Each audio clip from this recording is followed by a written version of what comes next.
এই জন্য সম্মানিত হাজিরিন, আল্লাহ তাআলা যে জান্নাত বানিয়েছেন, এই জান্নাত হলো একমাত্র মুত্তাকিনদের জন্য, যারা আল্লাহ তাআলাকে ভয় করবে তাদের জন্য। আর এই জান্নাতের দৈর্ঘ্য হলো, আয়াতন হলো আসমান এবং জমিন। আল্লাহ নবী সাল্লাল্লাহু আলাইহি ওয়াসাল্লাম সহিহ হাদিস শরীফের মধ্যে বলেন, عن معاذ بن جبل رضي الله تعالى عنه قال سمعت رسول الله صلى الله عليه وسلم يقول في الجنة 100 درجة ما بين درجتين كما بين السماء والأرض وإن أعلاها الفردوس وإن العرش على الفردوس। হযরত মুআয ইবনে জাবাল রাদিয়াল্লাহু তাআলা আনহু থেকে হাদিস বর্ণিত, তিনি বলেন, আমি রাসূলুল্লাহ সাল্লাল্লাহু আলাইহি ওয়াসাল্লাম থেকে শুনেছি। কি শুনেছি? ইন্না ফিল জান্নাতি 100 দারাজাতিন, নিশ্চয় জান্নাতের 100টি স্তর আছে। বলেন সুবহানাল্লাহ, জান্নাতের 100টি স্তর আছে। মা বাইনা দারাজাতাইনি কামা বাইনাস সামাই ওয়াল আরদ, প্রত্যেক দুই স্তরে দূরত্ব হলো আসমান এবং জমিন। বলেন সুবহানাল্লাহ, প্রত্যেক দুই স্তরের দূরত্ব হলো আসমান এবং জমিন। এরপরে আল্লাহ নবী সাল্লাল্লাহু আলাইহি ওয়াসাল্লাম বলেন, ওয়া ইন্না আলাহাল ফিরদাউস ওয়া ইন্নাল আরশা আলাল ফিরদাউস। আল্লাহ তাআলা যে জান্নাত বানিয়েছেন, জান্নাতের মধ্যে শ্রেষ্ঠ এবং দামি জান্নাত হলো জান্নাতুল ফিরদাউস। এই জন্য আল্লাহ তাআলার কাছে যদি জান্নাত চাই, জান্নাত কামনা করি, জান্নাতুল ফিরদাউস আমাদেরকে চাইতে হবে। এরপরে আল্লাহ নবী বলেন, ওয়া ইন্নাল আরশা আলাল ফিরদাউস, আর জান্নাতুল ফিরদাউস এটা আরশের উপর অবস্থিত। জান্নাতুল ফিরদাউস এটা আরশের উপর অবস্থিত। এবার আসি, আল্লাহ তাআলা যে আমাদেরকে জান্নাত দিবেন, এই জান্নাত কি দিয়ে তৈয়ার করেছেন, কি দিয়ে বানিয়েছেন, জান্নাতের উপাদান কি, উপকরণ কি? আল্লাহ নবী সাল্লাল্লাহু আলাইহি ওয়াসাল্লাম তিরমিজি শরীফের হাদিস শরীফের মধ্যে বর্ণনা করেন,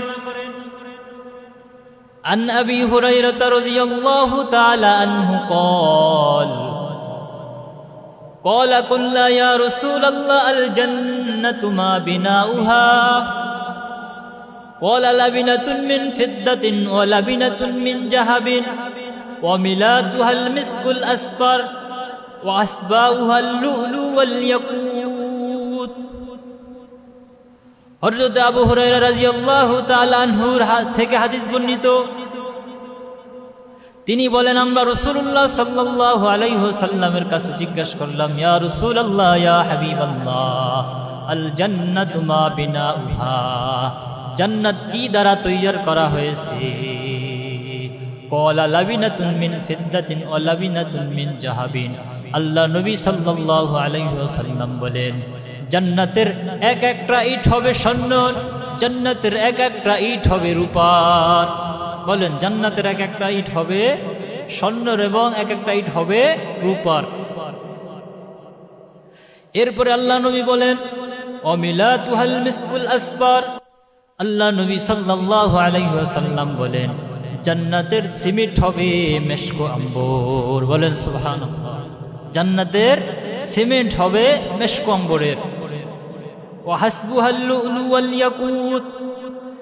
আল্লাহ নবী সাল্লাল্লাহু আলাইহি ওয়াসাল্লাম বলেন, জান্নাতের পাথর হবে, কঙ্কর হবে, এটা ইয়াকুতের। বলেন সুবহানাল্লাহ, জান্নাতের পাথর হবে ইয়াকুতের।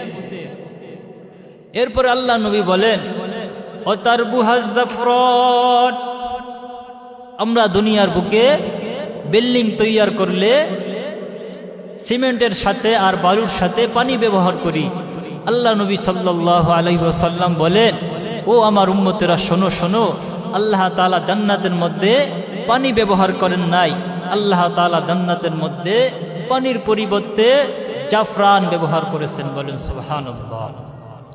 এরপরে আল্লাহ নবী বলেন, মান দাখালাহা ইয়ানআমু ওয়ালা ইয়াবআসু ওয়া ইয়াখলুদু ওয়ালা ইয়ামুত। এরপরে আল্লাহ নবী সাল্লাল্লাহু আলাইহি ওয়াসাল্লাম বলেন, যে একবার এই জান্নাতের মধ্যে প্রবেশ করবে, যে একবার এই জান্নাতের মধ্যে ঢুকবে, সে কখনো আর বের হবে না। তার কোনো চিন্তা নাই, তার কোনো পেরেশানি নাই। ওয়ালা ইয়ামুতু, এবং সে মৃত্যুবরণ করবে না। জান্নাতের মধ্যে যে ঢুকবে সে কখনো আর মৃত্যুবরণ করবে না, অনন্তকাল চিরকাল জান্নাতের মধ্যে বসবাস করবে।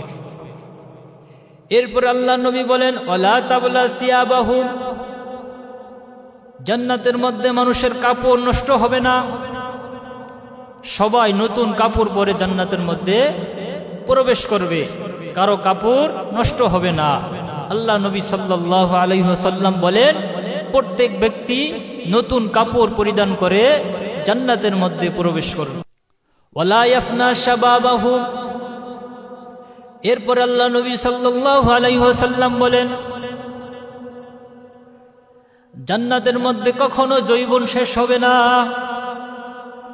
জান্নাতের মধ্যে কখনো যৌবন নষ্ট হবে না। প্রত্যেক ব্যক্তি জান্নাতের মধ্যে প্রবেশ করবে যুবক অবস্থায়।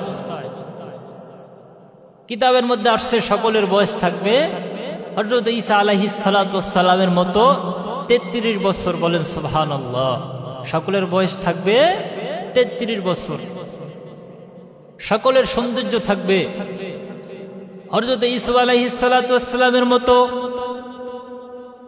সকলের চরিত্র থাকবে, আখলাকের নমুনা থাকবে আপনার আমার দয়ার নবী মায়ার নবী জনাবে মুহাম্মদুর রাসূলুল্লাহ সাল্লাল্লাহু আলাইহি ওয়াসাল্লামের মতো। বলেন সুবহানাল্লাহ। তাহলে জান্নাতের মধ্যে নাজ নেয়ামতের কোনোটার অভাব নাই। হুরে গিলমা চন্দ নেয়ামত হায়ে তু, सबसे बेहतर नेमते दीदार तू।